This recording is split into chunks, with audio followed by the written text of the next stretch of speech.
there are bad managers out there and there are new managers, and in a worst case, that can really make an employee feel helpless.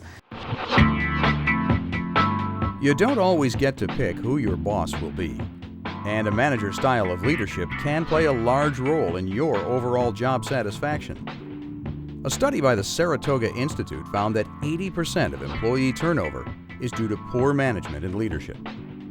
So what are the useful tips to master the most important relationship in your career? I think there's a common saying out there that people join companies but leave managers, and more often than not, that is the case.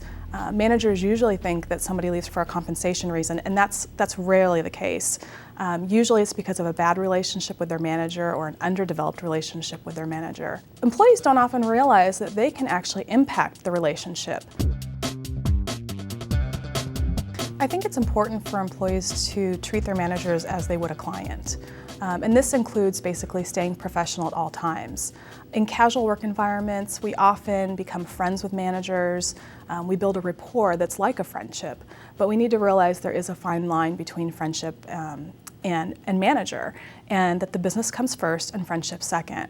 For example, I was helping out a manager and employee one time dealing with a performance issue, and while I was sitting in the meeting, the employee started rolling her eyes at the manager.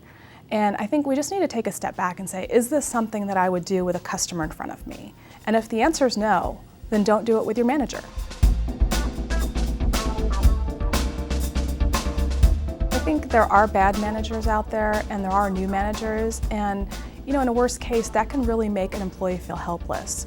So what the employee should do is focus on what's in their control. And as an employee, I would say, don't be a victim. Take responsibility for the work that you're doing, and don't blame others when things don't work out. I think first we need to understand that we should not make commitments that we can't keep. And so first you want to sit down with your manager and set goals and agree upon them. Not only are you making a commitment to your manager, but your manager is also making a commitment to you. And then prioritize them together. Another thing you might want to think of is that you should not wait until the last minute to let your manager know that there's a commitment you can't keep. Be sure that you're offering solutions.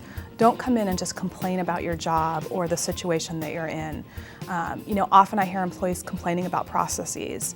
And the last thing a manager wants to hear is a complaint after complaint. So what they should do as an employee is to come over to the manager and say, this process is broken, or it could be improved in this way.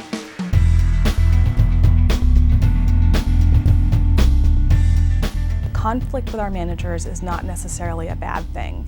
It could be something that'll help us improve. We all have performance blind spots, and the good manager is the one who's actually going to give you feedback about those performance blind spots.